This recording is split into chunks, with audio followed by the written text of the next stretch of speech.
All right, welcome to the first of its kind, world-changing manufacturers network. Lisa Ryan has her ears to the ground and her heart in the game. Get ongoing education and new connections right here with Lisa and the Manufacturers Network. Buckle your seat, listen, and spread the word. Here's Lisa. Hey, it's Lisa Ryan. Welcome to the Manufacturers Network podcast. I'm excited to introduce our guest today, Stephen Gold. Stephen is president and CEO of the Manufacturers Alliance since 2001 and has transformed the organization into a leading manufacturing leadership network. With over a decade of experience, he provides U.S. manufacturing executives with cutting-edge insights and collaborative opportunities for smarter decision-making in a competitive global marketplace. So, Stephen, welcome to the show. Great. Thanks for having me here, Lisa. I appreciate it. It's good to be on. So share with us a little bit about your background and what led you to doing what you do with the Manufacturers Alliance. Sure. First of all, my background, I've had multiple careers, which is a good sign for anybody who is interested in multiple careers. So I started in government relations. I've been in communications. I practice law. I'm now an association executive, and I've been working in a manufacturing association since 2000. And actually, back in 2001, I joined the NAM back then, National Association of Manufacturers. And it was there when I was involved in some research projects there. I realized these were great research projects. I realized the true value that manufacturing plays in the economy and in the society as a whole, much, much bigger, in fact, than the government data makes it out to be. And so when the opportunity came up in 2011 to lead Manufacturers Alliance, I threw my hat in the ring. I'd actually worked with the Alliance before when I was at the NAM, and I appreciated the key role that the organization plays in helping manufacturing leaders succeed. And they hired me, and it's been 13 years in running. Great place to work. So what are some of the top challenges that manufacturing leaders are facing today, and how do you see these evolving over the next 5 years? Great question. Where do you start? I will say this, and I say this to a lot of people. Manufacturing leaders, they face more challenges today than they ever have before historically. And I think most of that is due to the fact that over the past 3 decades, you've had globalization, you've had these rapidly evolving technologies, you've had demographic changes that affected us. And just looking 5 years down the line, I'm not sure how much they're going to evolve. I think it's going to get more complex.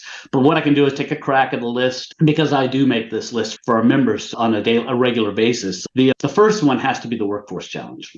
And more specifically, it's the challenge of finding skilled workers for factories. And it's been an issue for 2 decades now. It's not new. But I think it really may be intractable. It's probably the greatest challenge that we face. So that's the first challenge I know we face. An obvious one, I think you would appreciate. It's the technological challenge. So you got the Industry 4.0. It's obviously propelling manufacturing forward. Sure, that's great. But the amount of technological change, you got digitalization, robotics, cloud computing, data analytics. You got AI now. Our manufacturers are really struggling to figure out the best way to adopt these technologies and then to integrate them into legacy systems. So that's the second one. Third challenge you got to mention cybersecurity. Manufacturers are right now, they're the top target for cybercriminals in the world, of all sectors, of all industries. And our members, obviously, like everybody else, are concerned about financial and data theft. But the biggest threat to manufacturing with a cyber attack is the shutting down of production, even sabotaging equipment. We've seen that over the last 24 months, over the last 2 years with certain companies. Then you have supply chain challenges. If I didn't mention that, my members would say, what? There's nothing new here.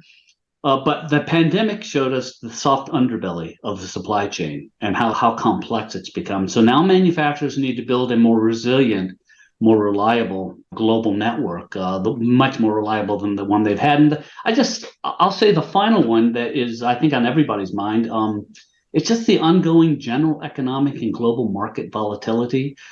The pandemic started it, but you got the Russia's invasion of Ukraine, you got the China threat to Taiwan, you have the far right and far left political rift here in this country and in other places. All of these just create a more unstable business climate, which is always on CEOs' minds. So I'll stop there, but those are 5 pretty big challenges that they're facing. So why do you think that manufacturing is the number one target for cyber criminals? What are they not doing right, or what do they have that the criminals want? It's a very vulnerable sector, and that's because they have money, but whereas with a financial institution, for instance, which used to be the number one sector, it's just about going in and freezing a network. With manufacturing, it's not just cyber criminals that are doing this. States can do this, right? So if you think the next step is the electrical infrastructure in this country. So with manufacturing, you actually have some large companies that you can extort by not just freezing their networks, but by actually shutting down the facilities. So actually, cyber criminals have gotten so good that they know, again, they see the soft underbelly. Once they get in, it's a twofer. It's not just about the finances. It's such a huge threat to a manufacturing facility that the manufacturer have to act immediately as opposed to starting a negotiation. Mm. And I know we've been talking about workforce forever. You mentioned that this has been something for the last 2 decades. But what have you seen, if anything, in the last, I don't know, decade, 5, 6 years that has really, again, put workforce at that number one? So again, it's been over 2 decades now. And I think the challenge is that you have people who have skills to work in a 21st century sophisticated factory. And this is the catch. The factories, the facilities are so much more technologically sophisticated than they used to be. Those people who have those skills, they're not interested in manufacturing.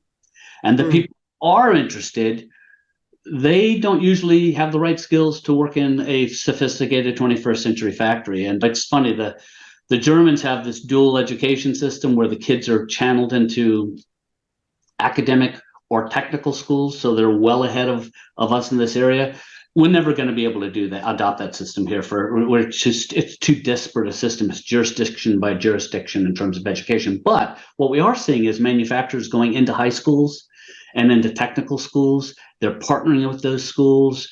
They're trying to find and help train prospective workers for their factories. We see that it's a piecemeal approach. It's company by company. It's region by region. But it is working. It's a strategy that's, I think, helping rebuild interest in STEM education among students. And the key is, number one, how do we get these students interested in going into manufacturing? And part of it is simply training them and teaching them how manufacturing is not the sector it was a century ago. Right. Yeah, I think it's really interesting in changing the conversation with manufacturers that it does take them being active and going into working with the community college, working with the local trade and technical schools so that these potential students, potential employees can put a face, can put a person, can get that comfort level. So it's not just waiting until they get out of college and then deciding to recruit them, because by that time it's way too late. Yep, I agree. So you mentioned some of the technological advances. You have AI and digitalization that are impacting the sector. So what are some of the opportunities that you're seeing that they're presenting for manufacturers? That's a good question. Obviously, many opportunities. Manufacturers are definitely moving ahead on I would say they're moving ahead on more technological fronts than any other sector right now. And they have that alone as a huge opportunity because their value stream is so broad compared to other sectors. I think digitalization is especially moving the manufacturing sector forward really fast. We've done some studies recently, I think, and one of them is on the progress that manufacturers are making in their, what we call it, a digitalization journey. The other we just did is about how AI is being applied across the value chain. So the good news is a majority of manufacturers they're well on their way to adopting new technologies, and it's creating all sorts of new opportunities for them in terms of productivity, in terms of quality control, aftermarket services, which is something manufacturers didn't even talk about 10 or 15 years ago. It's even reducing the workforce needs here and there where they need to. But I will say there's a caveat. our research shows that it's not easy. So manufacturers tend to adopt these new technologies they're on a one-off basis. And what I mean by that is instead of developing these enterprise-wide processes that you integrate new technologies systematically across the board, they're doing pilot projects on a silo by silo basis. And this is mainly because this is the challenge. Manufacturers own a lot of legacy equipment, which you can't just get in, right? It's expensive equipment. So if you're going to spend a lot of money on technology, you're going to do it case by case. You're going to see where the highest ROI lands. And so the opportunities are enormous, but it's going to take a while to really reach fruition in terms of a fully digitalized, fully technologically sophisticated manufacturing sector in this country. So is that something that they would be able to use AI to help them to figure out how to implement digitalization? Do those two talk to each other? Yes, they would. AI is simply it's a tool. Digitalization is a very broad concept. It involves a lot of different things, data analytics and networking of not only machines in a factory, but at the same time, it's networking the supply chain to the factory, to the aftermarket. What AI is going to be really useful in is helping gather data much faster, analyze the data much faster, and start forecasting, whether it's predictive maintenance in a factory floor, whether it's forecasting for demand in terms of the supply chain. So AI is simply going to complement the whole digitalization of the manufacturing sector.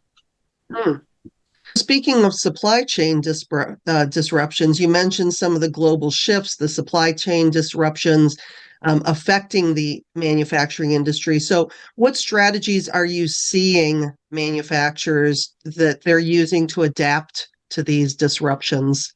Yeah, this was the biggest headache for a number of our members. For obviously during the pandemic, played havoc with them. And before I get to the strategies, let me just say there's a data set that I love to look at. The New York Federal Reserve, it has something called the Global Supply Chain Pressure Index. Goes back several decades, and it's fascinating. The supply chain crisis between October 2020 and January 2023, it was the worst ever experience. It's just amazing to see the enormous spike in pressures and delays. And that really affected the manufacturing community in this country, the whole sector. The raw materials, the parts, the components took a huge toll on productivity and on output. So you combine that, which is a huge scare, you combine that with how China has now fallen out of favor with U.S. manufacturers sourcing from there, and there's good reason for that. And there are still plenty of U.S. manufacturers in China for China, but you got the geopolitical tensions, you got the continued risk of corporate espionage that we know, we got regulatory harassment of businesses now, so it's made China a weak link in the supply chain. So you got so between the pandemic and the hiccups there and just the challenges with China, a number of new strategies are being developed. The obvious one is that American manufacturers are simply moving production and moving sourcing to other friendlier locales. You got Vietnam, you got India, you got Mexico. It has opened a new factory in India, a huge company opening in India. Apple has spent billions of dollars now to move its factories to new locations outside of China. And of course, people say, well, what about bringing it back to this country? And it seems to be they are. The closest evidence we have, the best evidence we have, is that the amount of money spent on manufacturing construction investment, that is the building of new facilities, it hit an all-time high earlier this year. And 2023 spending in that area in terms of building new facilities was actually double 2022. So that's one strategy, is just moving away, creating a shorter or a friendlier supply chain. Another one, though, and this is another strategy that they're using, is they're leveraging the new technologies we just talked about, and I just mentioned it earlier, to create more transparent supply chains. And this is where you got digitalization and AI starting to play big roles. But when they use those, they can actually create a more integrated value stream. They get access to real-time data, and what it means is manufacturers who have these global supply chains, they now have a much better visibility of their inventory levels at certain places in the supply chain and forecast demands. This is where AI comes in. And so they can actually, by making the supply chain more transparent, you can actually predict when the hiccups are going to happen before they happen. Now, of course, you never can predict a pandemic, but outside of a pandemic, It's going to make, I think things are evolving very fast. I think you're going to see in the next 10 years a much smoother and complex, but more effective supply chains for American manufacturers. Oh, that's good news. And that's particularly good news about the doubling the manufacturing investment back Yeah. in the United States. It's nice to see. Now we just have to get the workers to work in those. So, speaking of talent acquisition and retention, what are some of the key challenges that you're seeing in the manufacturing sector? And again, how are your members and the companies that you're working with addressing these issues? Yeah, so I mentioned it a little earlier. It's just the key challenge again is just attracting the people with the right skills to the factories. And this is something that the Manufacturing Institute at NAM has been talking about for 2 decades. When I was there, they were talking about it back in the early 2000s. It's how do you make manufacturing more alluring? People think of it as being the dark, dirty, dangerous. We've been saying that for so long, but the modern manufacturing facility is a very exciting place to work.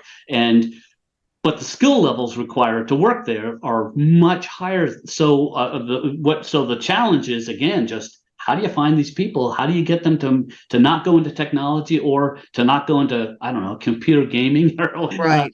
become YouTube entrepreneurs? How do you get them to actually come into a factory? And the way they're doing that is by reaching down, not waiting for the university, but reaching down into the middle school system, into the high school system, into technical schools, and just encouraging, trying to get the kids who are really good at it and interested in using their hands, but also interested in using their minds. They're interested in new technologies. They're getting them interested early on and steering them into engineering, steering them into sciences and such that are useful for R&D, that are useful for making products. So that's the challenge.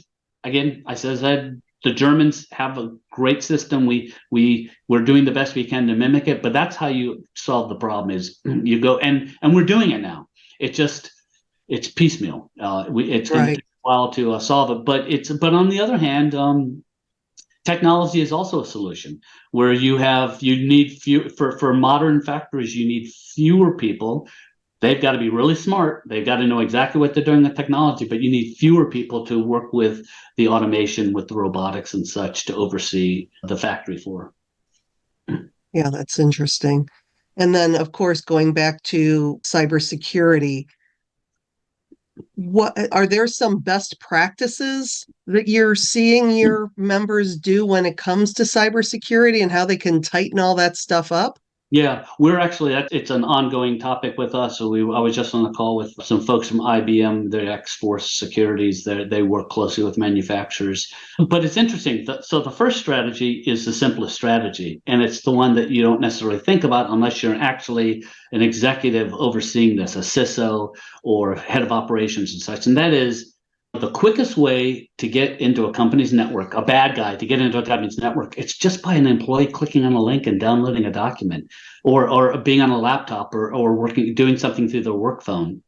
I won't go into any detail about it. Just manufacturers have to do everything they can, and they are doing everything they can just to educate and remind their employees at all levels to be alert. We do it all the time in our company, right? We're constantly I get texts from strangers. I get emails from strangers. We use a company that helps us, that tests us. They basically put out fake emails and such to us and to testing our staff to see how aware they are. So that's the first one. Easy enough, but got to reinforce it on a daily and a weekly basis.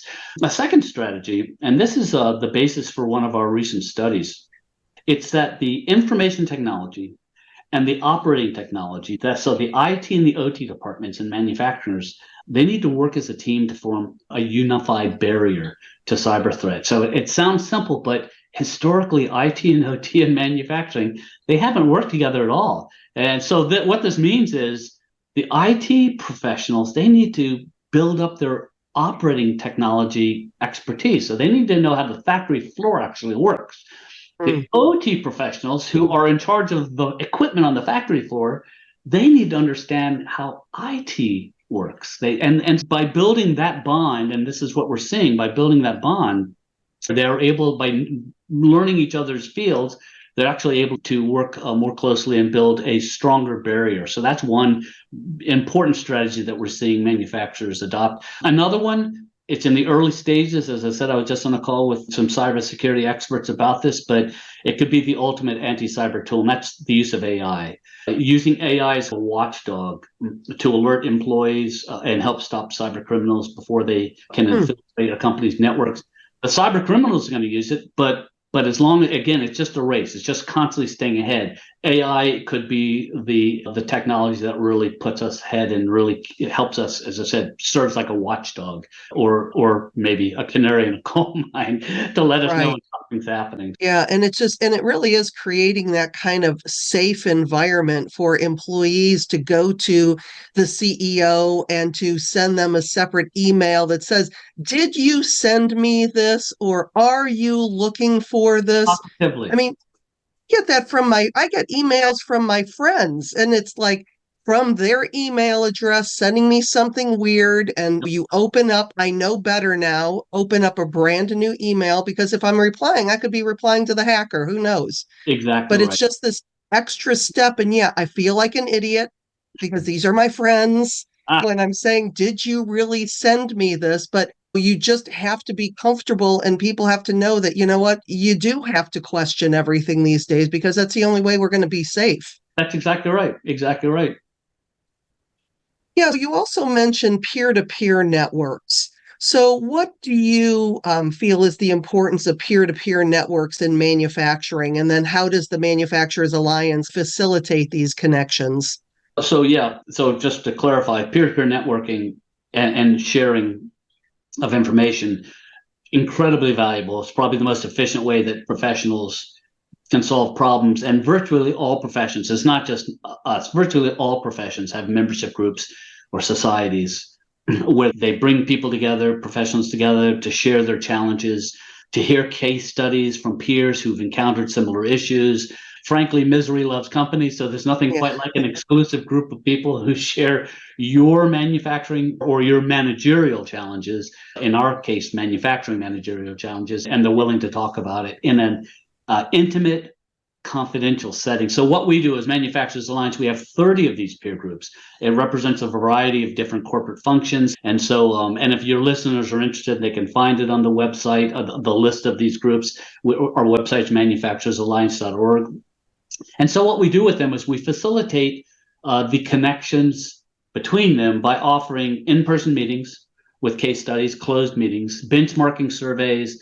We do virtual roundtable discussions where we get the groups online just to talk about a specific topic, not outside of the face-to-face meetings.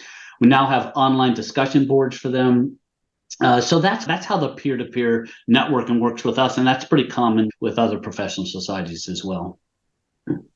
Yeah, and you figure that if you have somebody in an executive position in an organization, there's not a whole lot of people that they can talk to about that in their organization. But if they can talk to somebody at the same level in another company in that, again, safe environment that they can share what's going on, those are the only other people on the planet that understand what they do and how they do it. Yeah, and it's funny, I said misery loves company, but another metaphor would be it's lonely at the top. And so when you meet other people in leadership positions who share your challenges, it's almost like an epiphany, right? You're like, oh my gosh, I actually have somebody I can talk to about these issues. They understand me. And again, as you go up the leadership level in that, sometimes it's easy to get away from doing professional development because your plate is just full. So when it comes to Manufacturers Alliance, I know you have a lot of executive development programs. So talk a little bit about those and how those are helping leaders to make smarter, faster, and better decisions. So actually our executive development, it really is tied into the peer-to-peer networks and also our thought leadership programs. It's the case studies that we provide them that offer best practices. It's the benchmarking surveys where they actually get a chance to see trends in the industry for specific managerial challenges. We offer webinars, we bring in experts on hot topics. So it's really just professional development at an executive level. So you're talking about very specific, very senior level challenges, whether it's a governance challenge, whether it's a managerial challenge. That's why we call it executive development, because it's at a different level. Okay. So speaking of then manufacturing leadership, how do you see the role of the manufacturing CEO evolving? What skills or attributes are going to be essential for future leaders in manufacturing? Yeah, thank you for asking. Another good piece of research that we just completed. Recently, we partnered with Egon Zehnder. We interviewed dozens of manufacturing CEOs. We wanted to find out how the world was changing. And I think the main driver of this evolution, no surprise, the main driver is just the increasing complexity of the global marketplace, the new technologies, the demographic changes. And it's important because this generation of CEOs is starting to expand its leadership capacity in ways that prior generations would never have considered it. Things like self-awareness, relatability to employees, to your senior staff, adaptability. And they know the new CEO, the new generation of CEOs, they know it's too complex a system, too complex a world to have all the answers on your own. And they're turning to guidance more often than ever before to others. And the newest leaders, what we found is the CEOs who are coming into the position for the first time, they're actually leaning on their board members more. So it's not a sign of weakness or vulnerability. The board members expect them to do that. And the more seasoned leaders, if they've already been a CEO before and you're stepping into a new role, you're seeing them turn to their senior leadership teams more. And again, it's really a new generation of leaders, a new generation of leadership that we're seeing evolve in the manufacturing sector. And it's very timely, as I said, because they've never had a more complex set of challenges before in this sector. Yeah, it's so interesting because I know a lot of times with my audiences, I'll say, because I think before the pandemic, there was almost this thought of if these people want to work for me, they have to change for me. And now it's getting to the point it's no, you have to figure out how to change your organization to meet with the different levels of expectations that employees coming in have. So just being able, like you said, that was wonderful, that it's not being vulnerable, that you're asking for guidance, that you're okay with relatability and getting to know your employees and creating that type of workplace culture that connects with them, because that's what they're looking for today. And if you're not willing to give it to them, they're going to go somewhere else. Yep. Well put. Exactly. So as we're getting to the end of our time together, is there anything that we didn't talk about that you wished I asked you about that you would like to leave us with? Just again, I recommend people go to our website, manufacturersalliance.org. We have, if you go to the research tab, you'll see we've released some really good research over the last year or so. One on women leadership in manufacturing, a very popular study, interviewed dozens and dozens of female leaders in manufacturing. There, I mentioned the cybersecurity and IT and OT working more close together. We put a great study out on that in the fall. We worked with Siemens earlier this year, looking at tracking the digital journeys that manufacturers have made. And one of the studies I think I'm most proud of is the one in June that we just put out, which is using dozens of interviews and survey data. We detailed this growing variety of AI use cases across the entire manufacturing value chain. It's going to change over the coming years, but right now it's a really good snapshot of where manufacturing is right now and using in terms of AI. So they can access that. They're free. They're through our manufacturing foundations. I encourage people to take a look at this. Wonderful. And if people would like to get in touch with you and continue the conversation, what's the best way for them to do that? I'll give you my email address. It's sgold@manufacturersalliance.org. No problem, people sending me requests for information and such, inquiries.